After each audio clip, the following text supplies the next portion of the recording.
So guys, in this video I'm going to show you how to use masks in the Lightroom app. First we have to open up the app, and here it opens up like this. Here we have an image. From here we just go into the right side, and here we have this circle.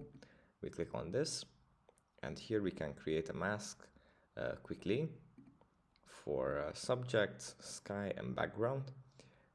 Let's see. Let's create one for the sky. It's going to select the sky in the image, and here we can mask it to our liking.